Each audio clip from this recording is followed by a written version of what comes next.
So I suppose today we've come to see your farms here, Andy, with your brother Dave and Pete. Yeah. You're farming here in Cheshire.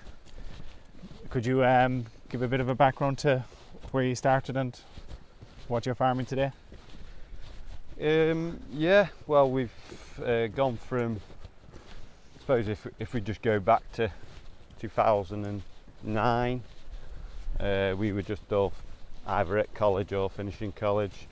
My father and his brother were farming together at the home farm at Sandbach, milking 250, 300 cows.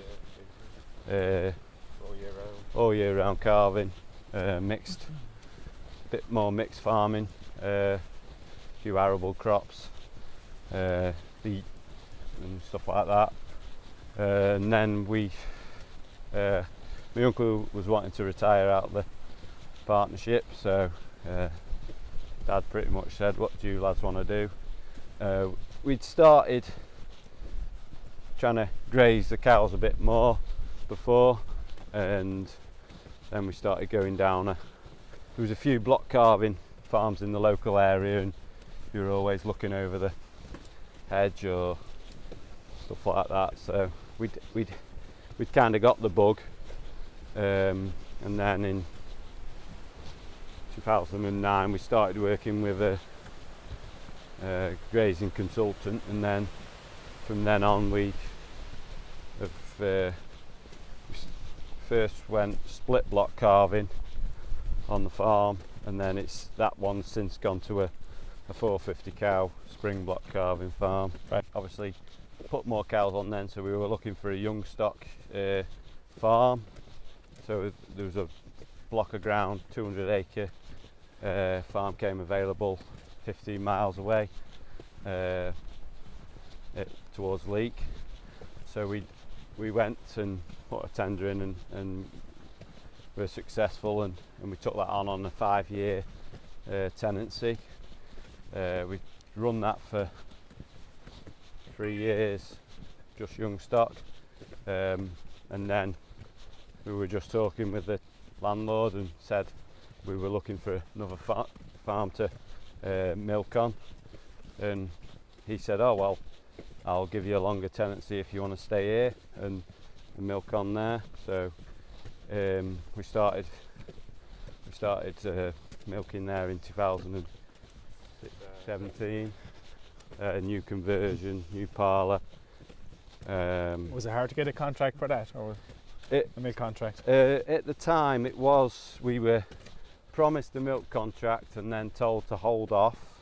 We were supplying a local cheese manufacturer, Josephina at the time, and then they give us a go ahead, so about 6 months after, so we soon got going with that, so that was all started. We converted the existing buildings for housing for the winter and put a new dairy on there.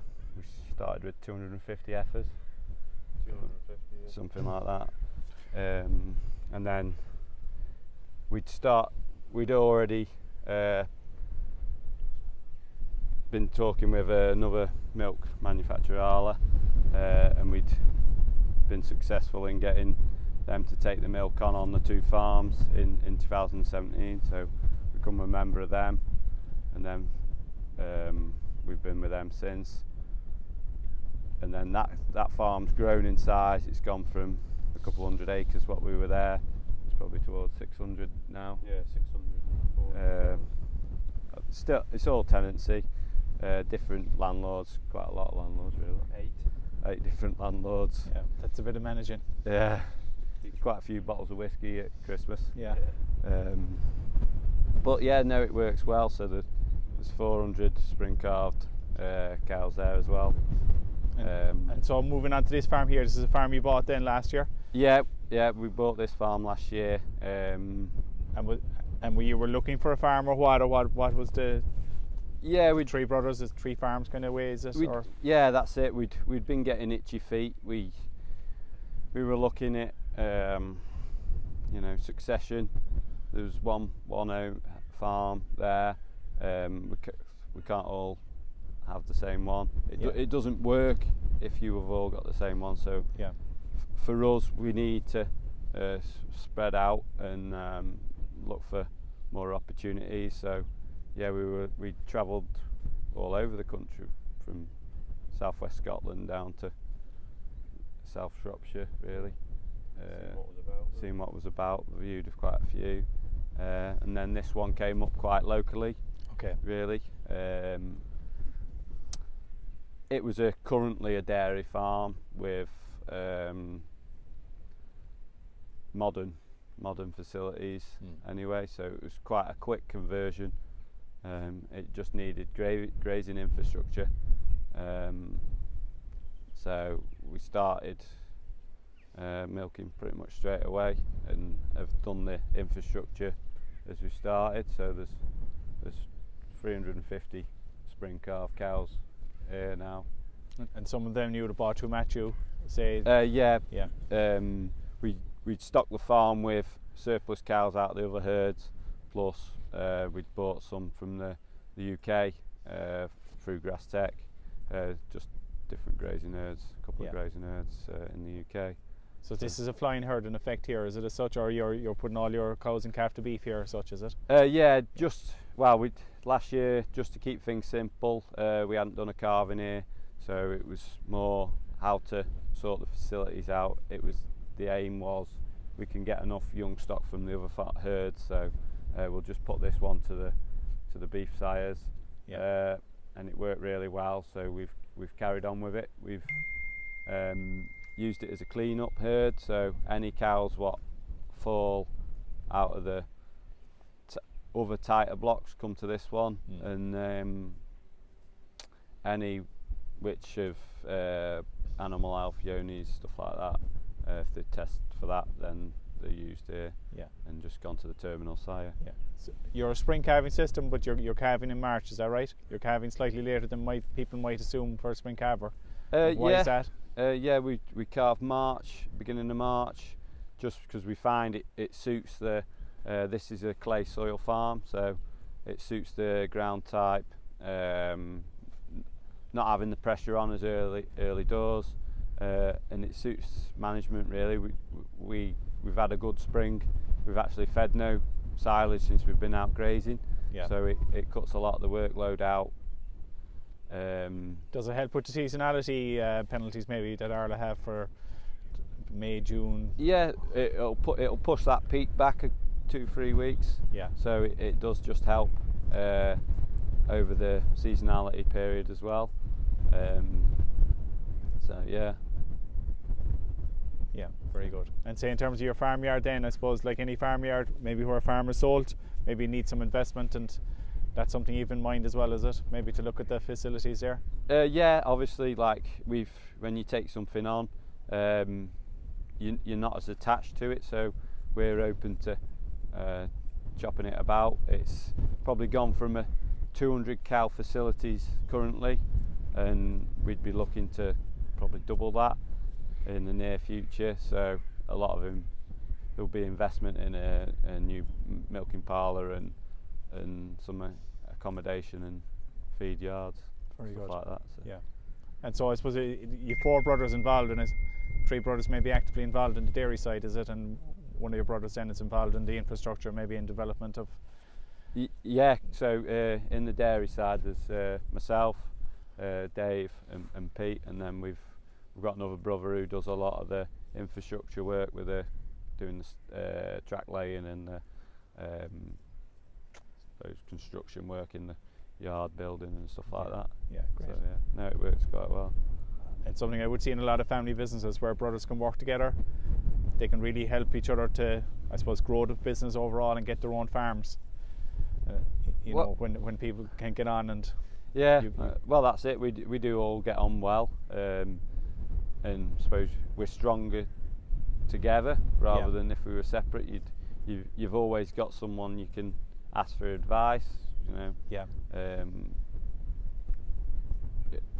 If you're short, just come and help out or whatever. Yeah.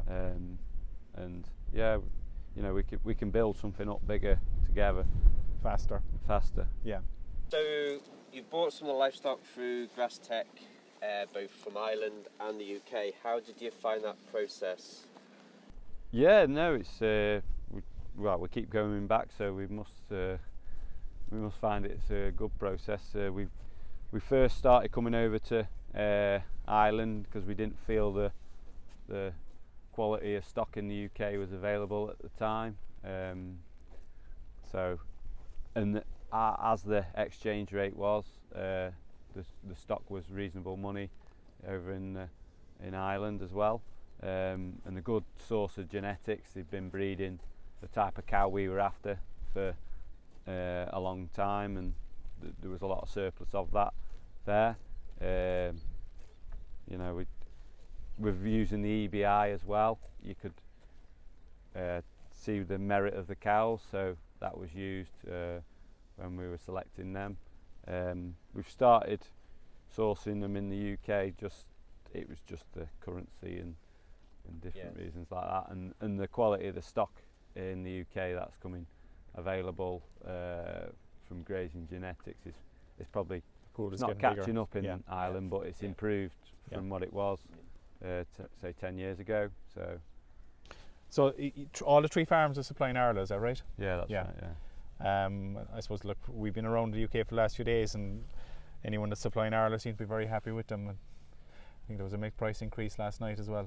So it's a welcome boost to people. But no, it's a cooperative like you get over in Ireland. So you know, it's an added value product just rather than a litre. Yeah. So with you know, the grazing type genetics, you're trying to produce higher milk solids, so you're actually getting rewarded for that rather than just getting rewarded on the litres. Yes. So yeah, for us on this system it works well. They're very forward thinking. They've always coming up with new ideas and feed it back with environmental and carbon. What influence have they, say, on, say, maybe areas around calf welfare and stuff like that? What influence do they have on a farm, or what kind of standards are they placing on you slightly? There's like an Arla garden, which is a compulsive standard you've got to, I suppose, adhere to, and then there's every calf value, which was came in 2 years ago. Yeah, it's the second calving. So we have to rear every calf has to be reared for at least 8 weeks of age. Yeah. So we're responsible as dairy farmers to make sure that calf has that first 8 weeks, whether it be we rear it ourselves or we sell it. Yes. Onto it has to be 8 weeks old. What is the mood of dairy farmers in the UK currently? It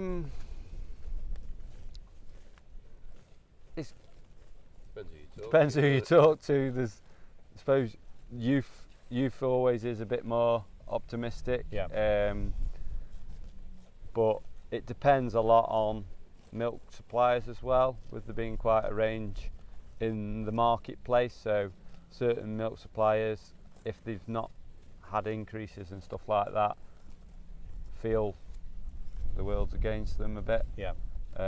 Whereas we're quite lucky with Arla, have been quite proactive in improving the market. So yeah, with all the other rising costs of all the expenses, it is needed that increase anyway. Yeah. So You seem to be well placed as a family anyway to I suppose to grow the dairy industry and grow your business. So, yeah, that's it. We try and keep a simple system so we can enjoy it, and it's easily replicated. Yeah. And then I suppose it can be grown faster. Yeah. Well, look, thank you for your time today, and it was a pleasure to see it, and glad to be part of it in a small way anyway. No, helping you thanks a along the lot, way. Bertie. Okay, thank you. Cheers. you.